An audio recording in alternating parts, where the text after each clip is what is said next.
महाराष्ट्र राज्य लोकसेवा आयोगाची 14 मार्चला होत असलेली एमपीएससी परीक्षा रद्द झाल्याने गुरुवारी शेकडो विद्यार्थ्यांनी अमरावती येथील पंचवटी चौकामध्ये आंदोलन पुकारले होते। पंचवटी चौकामध्ये अर्धा तास रास्ता रोको आंदोलन करून विद्यार्थ्यांनी शासनाच्या विरोधामध्ये नारे दिले होते। त्यांना सहकार्य देण्यासाठी भाजपाचे वरिष्ठ नेता तसेच माजी कृषी राज्यमंत्री डॉक्टर अनिल बोंडे यांचेसह निवेदिता चौधरी, प्रणित सोनी, बादल कुलकर्णी व तायडे यांच्यावरती गुन्हे दाखल करण्यात आले आहेत। त्यामध्ये इतर पदाधिकाऱ्यांचा सुद्धा सहभाग आहे।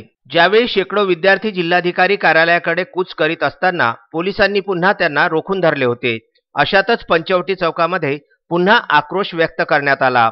या ठिकाणी काहीच वेळामध्ये गाडगेनगर पोलीस स्टेशनचे पोलीस निरीक्षक आसाराम चोरमले आणि डॉक्टर अनिल बोंडे यांच्यामध्ये चांगलाच शाब्दिक वाद झाला। दोघांनीही एकमेकांना प्रत्युत्तरादाखल खडे बोल सुनाविले होते। या ठिकाणी वेगळीच परिस्थिती निर्माण झाली होती। डॉक्टर बोंडेंसह विद्यार्थ्यांना तात्काळ ताब्यात घेण्याचे आदेश आसाराम चोरमले यांनी पोलिसांना दिल्यावर अनेक विद्यार्थ्यांची आरोपीसारखी वागणूक देऊन कॉलर पकडून पोलीस वाहनामध्ये त्यांना जबरदस्तीने कोंबण्यात आले होते। अनेकांवर दडपशाही करून लाठीचा प्रसाद सुद्धा देण्यात आला होता।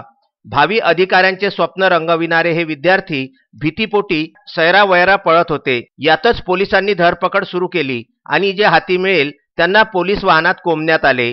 मोर्शी येथे जाण्याकरिता पंचवटी चौकात वाहनाची वाट पाहणाऱ्या एका विद्यार्थिनीला सुद्धा जबरदस्तीने महिला पोलिसांनी ओढत नेऊन व्हॅनमध्ये कोंबले होते। या झटापटीमध्ये त्या विद्यार्थिनीच्या बॅगमधील महत्त्वाची कागदपत्रे सुद्धा गहाळ झालेली आहेत। सर्वांना पोलीस आयुक्तालयामध्ये नेऊन तेथे बसविण्यात आले। याची माहिती शहरात पसरताच अमरावतीचे महापौर चेतन गावंडे, किरण पातुरकर, शिवराय कुलकर्णी यांचेसह भाजपाचे वरिष्ठ पदाधिकाऱ्यांनी पोलीस आयुक्तालयाकडे धाव घेतली होती। त्यानंतर मात्र सर्व विद्यार्थिनी आणि भाजपा पदाधिकाऱ्यांवर कोणतीही कार्यवाही न करता त्यांना सोडून देण्यात आले होते। मात्र आता तब्बल 48 तासानंतर डॉक्टर अनिल बोंडे यांचेसह भाजपा पदाधिकाऱ्यांविरुद्ध पोलिसांनी गंभीर स्वरूपाचे गुन्हे दाखल केलेले आहे।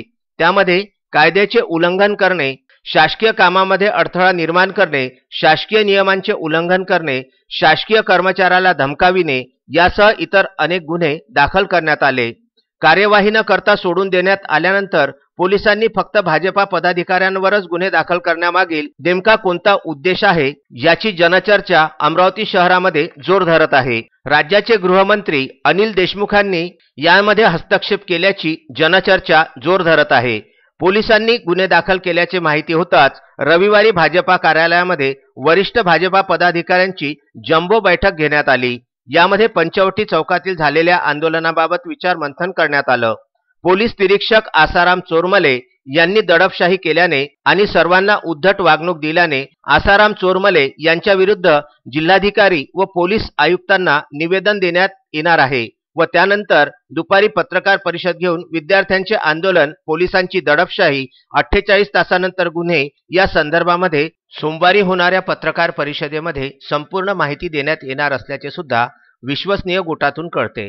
सरकारने नेहमीप्रमाणे तुगलकी निर्णय घेतला आणि 14 मार्चला होणारी एमपीएससीची परीक्षा रद्द केली, समोर ढकलली। खरं म्हणजे 5 वेळा या पोरांना या परीक्षा पुढे ढकलण्याचं अरिष्ट सहन करावं लागलं।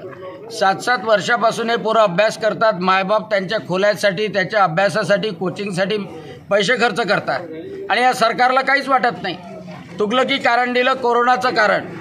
हे पोरं कोरोनाने तर नाही जाणार, परंतु या बेकारीच्यामुळं, येणाऱ्या डिप्रेशनच्यामुळं काही पोरांनी आत्महत्या करणं सुरू केलेलं आहे।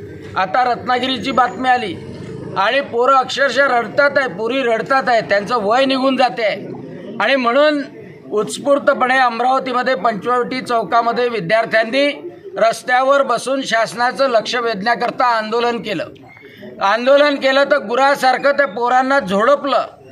पोलीस कर्मचाऱ्यांनी पोरींची केस ओढून त्यांना गाडीमध्ये बसवलं आणि एकाच गाडीमध्ये मुलं आणि मुली दोघांनाही कोंबलं आणि त्याची विचारणा केली असताना मलाही सरकारी कामात अडथळा करता म्हणून त्यांनी इथे आणलं पोलीसमध्ये। आता त्यांना दिसत आहे की हे प्रकरण अंगावर शेकणार आहे म्हणून आज सोडलं, मुलांना सुद्धा सोडलं।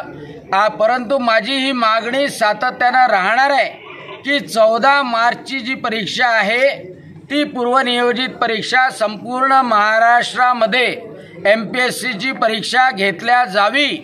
जर ही परीक्षा घेण्यासाठी आनाकानी केली तर भारतीय जनता पक्ष, युवा मोर्चा, सगळे विद्यार्थी आम्ही या सर्व विद्यार्थ्यांच्या सोबत राहू, कारण ही परीक्षा होणं त्यांचा हक्क आहे। आरोग्य खात्याची परीक्षा होऊ शकते, ती बोगस परीक्षा होऊ शकते आणि MPSCच्या वेळेला यांना कोरोना समोर येतो। म्हणजे एवढा नालायकपणा आतापर्यंत कोणत्या सरकारने केला नाही। शेतकऱ्याच्या, नागरिकांच्या जीवाशी तर हे खेळतातच आहे, अंधारामध्ये राहायला भाग पाडतात आहे, पण आता विद्यार्थ्यांच्याही जीवनाशी खेळणं यांनी सुरू केलेलं आहे। म्हणून 14 मार्चला परीक्षा ही झालीच पाहिजे MPSCची, ही आमची मागणी राहणार आहे। गाडगेनगर पोलिसाचे ठाणेदार चोरमाले यांचं व्यवहार अतिशय घाणेरडा होता।